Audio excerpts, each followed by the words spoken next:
sila no, siyempre so good of itong ganap. So karon dala na to atong yung pistol lang eh. Mangmungit raw eh sakit iyang hawak. So ari ta magbaw. So koy na to day ang mga minions day. So ra.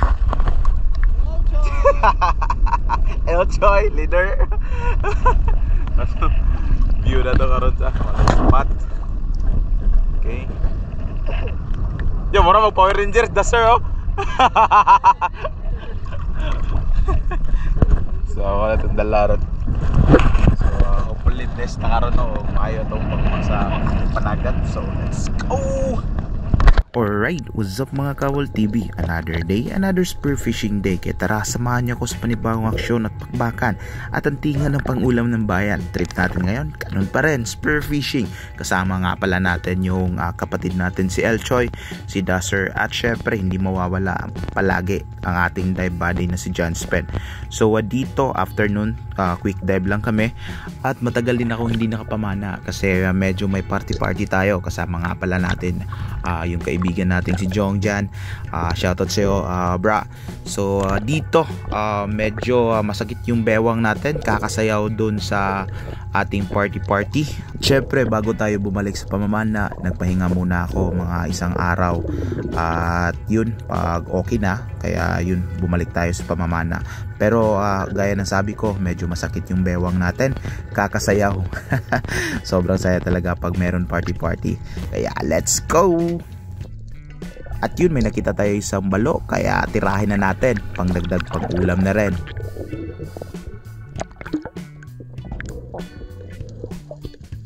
At isa pa to, isang crown of thorns or tinatawag nating dapag, isang uri ng starfish na kung saan ay kumakain ng mga polyps ng mga corals at nagkukos ng bleaching. At kung makakita kayo ng ganito, huwag niyong hawakan o apakan, masakit yung tinik nito, mas mainam nang iwasan. At siya nga pala, kung bago ka pa lang sa channel ko, huwag makalimutang mag-like, subscribe, and hit the notification bell for awesome new videos. At paki-like and share na lang din sa mga video natin sa Facebook as Renla Brian Invoker Intong, my personal account, as I posted spearfishing videos well on my Facebook account.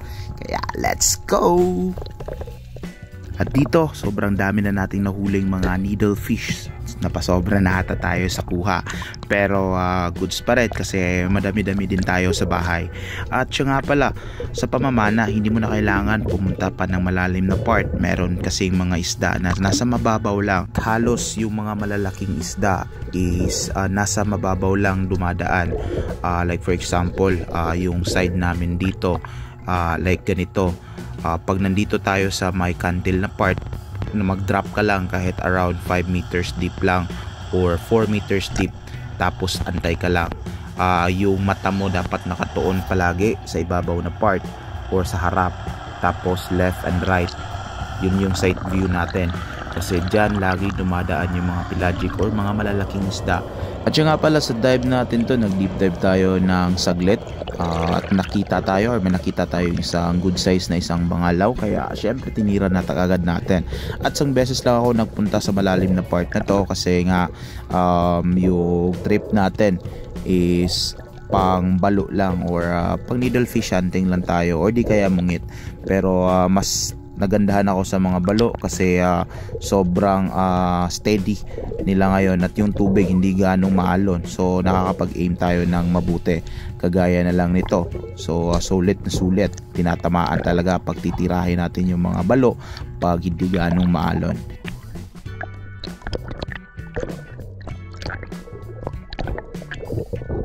So dito, sobrang dami na nating kuha ng mga balo, kaya check natin yung clip and enjoy watching. Let's go!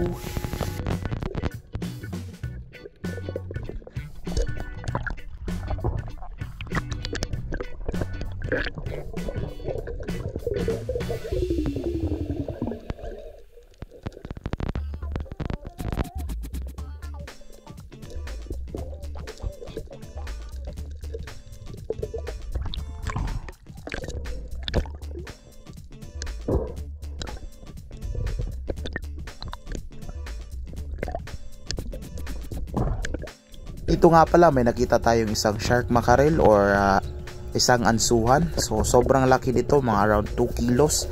Kaya nun natira ko at tinamaan nga pala to. Na-retrieve ko tong isdang to, kaso lang yung GoPro natin hindi ko na delete yung mga old file or mga old videos natin, kaya nag-memory full, kaya yun hindi natin nakuhanan ng magandang clip sa pag-retrieval. Pero okay lang yan, ang importante na retrieve natin yung isda. At ito naman ang clip ni John Spen. So dito nag-drop si John Spen ng mga around 5 meters deep lang, kasi may naspatan siyang mga school of shark mackerel or isang mga ansuhan. At yun, nag-fish call siya at yun lumapit. Kaya napaka good size or decent size na mga isdang to, kaya tinira na kaagad. So pag ganito talaga, ito yung sinasabi ko na hindi na natin kailangan pumunta pa sa mga malalalim or sobrang lalim na part. As long as meron lang tayong konting breath hold at nakapag standby tayo kahit at least 30 seconds or 40 seconds sa ilalim, nakakaantay tayo ng mga pelagic or mga malalaking isda na dumadaan talaga. So dito sinecured kagad ni John Spen yung shark mackerel or ansuhan. So napaka good size or decent size din ito, kaya check natin yung clip and let's go.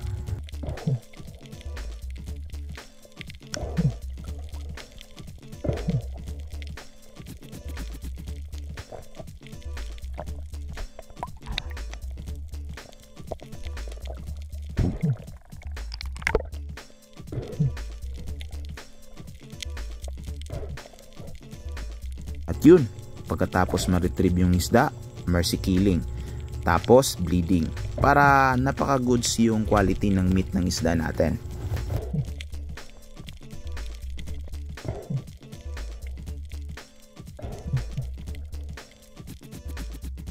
Ito, may nakita si John Spen ng mga school of gotob or big eyes cod, kaya check natin yung clip and let's go.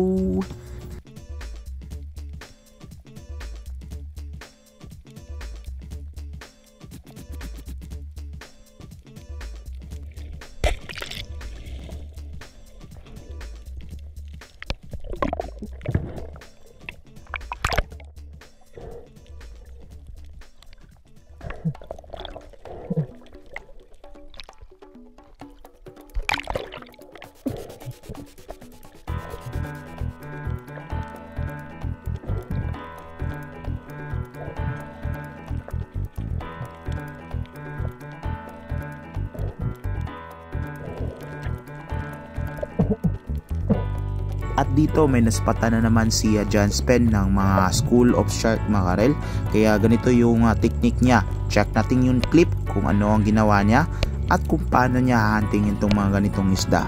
Let's go!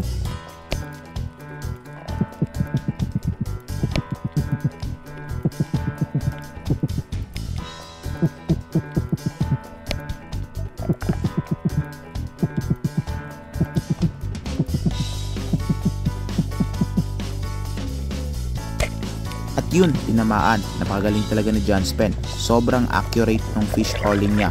Lumalapit talaga ng kusa yung mga isda. Kaya goods na goods. At may pang ulam. Additional na tayo. Let's go!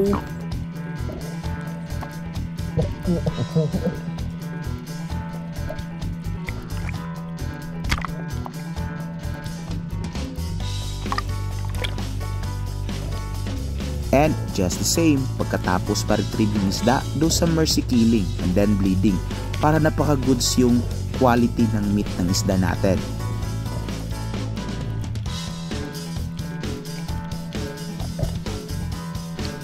At ito yung last clip ni John Spen. Isang napakalaking balo or isang oversized na needlefish.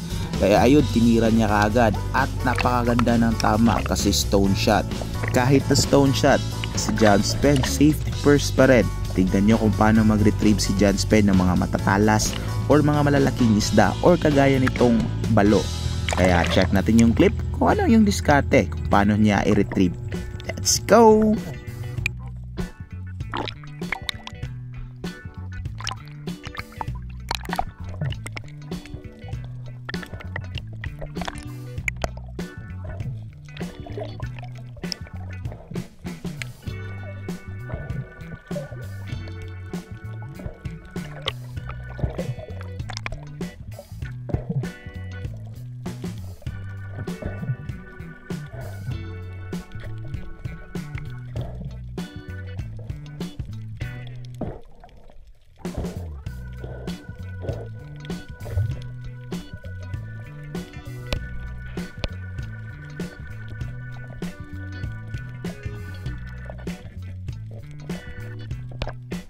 At yun, retrieval success, kaya goods na goods.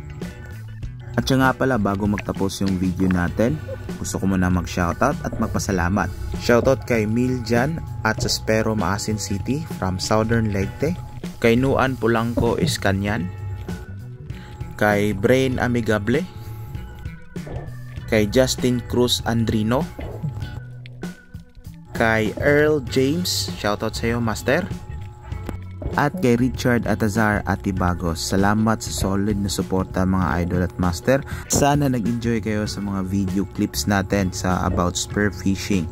At syempre pagkatapos nating mamana ay uwian na kaagad. So dito papunta na kami, pauwi na kami ng bahay namin. At dito napakaganda ng sunset, sobrang ganda talaga. At syempre check natin yung clip kasi meron din tayo mga kwela dito. Kaya let's go.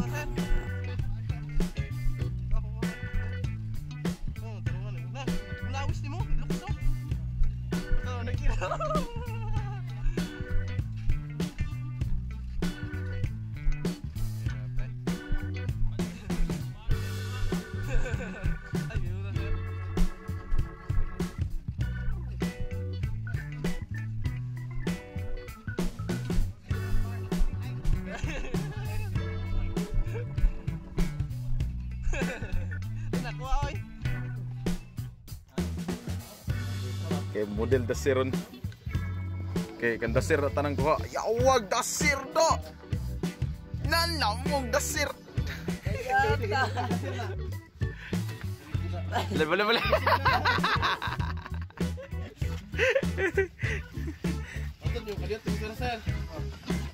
Pag nauno sa to sir.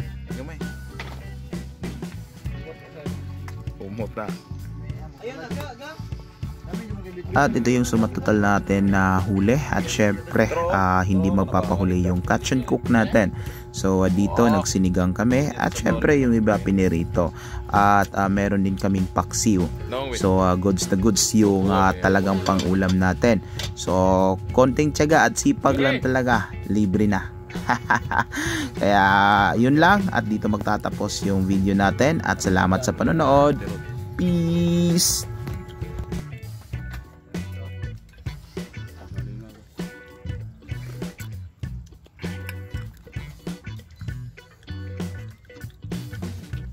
Mga gwapo. Taro champion. Yeah. Gidok ka.